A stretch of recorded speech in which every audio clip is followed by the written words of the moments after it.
Assalamualaikum warahmatullahi wabarakatuh. Hai teman-teman, perkenalkan nama saya Nadia Herdin. Saya bersekolah di SMA Negeri 1 Lasalimu Selatan.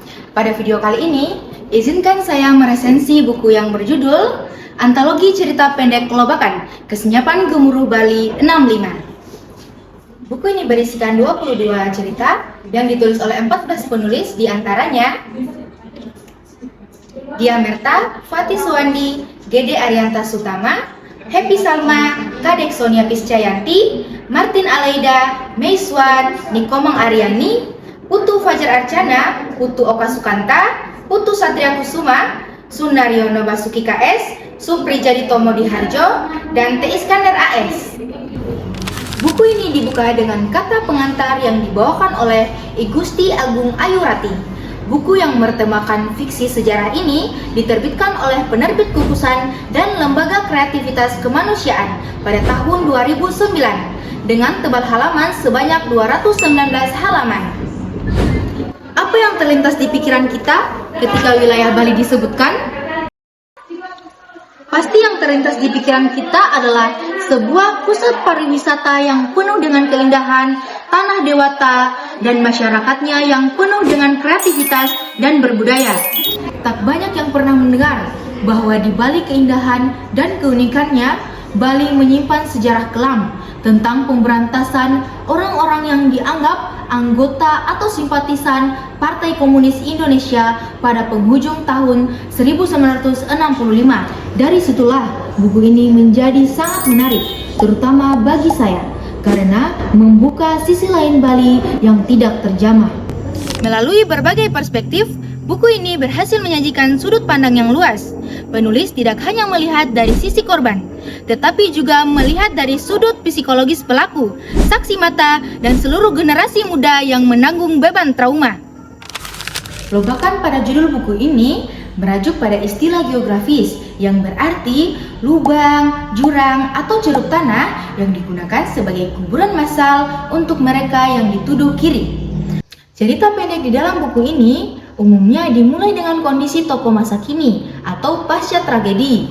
Di sisi lain, buku antologi ini digarap melalui pendekatan psikologis yang kompleks untuk menggambarkan karakter para korban yang terpasung oleh ketakutan dari generasi ke generasi. Berbicara soal resensi buku, pasti memiliki kelebihan dan kekurangan, bukan? Nah, kelebihan buku ini ada 3. Yang pertama, perspektif kemanusiaan yang kuat. Buku ini tidak membosankan karena tidak membahas politik yang rumit. Buku ini mengambil sudut pandang manusia biasa, rakyat kecil yang memiliki rasa takut, sedih, dan marah, serta cara mereka bertahan hidup setelah melalui masa-masa sulit. Kelebihan yang kedua, mengambil sudut pandang perempuan. Beberapa cerita di dalam buku ini memperlihatkan bagaimana hebatnya para ibu dan perempuan pasca kejadian.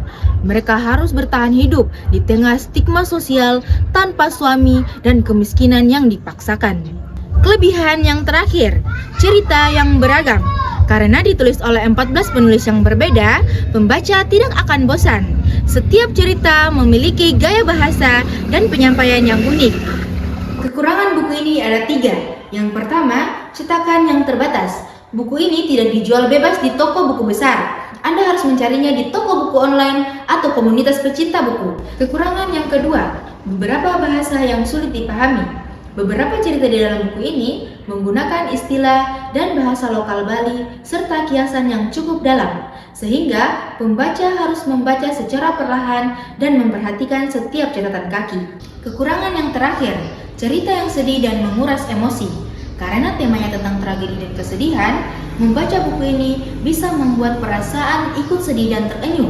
Buku ini sangat direkomendasikan kepada teman-teman sosiolog, sejarawan, dan kritikus sastra, serta seluruh generasi muda Indonesia yang menolak untuk mewarisi kebutaan sejarah. Buku ini menjadi bukti bahwa sekeras apapun kita mencoba menimbun kebenaran di dalam lubang yang senyap, sastra akan menemukan cara untuk menggali dan menerbangkannya ke udara yang bebas.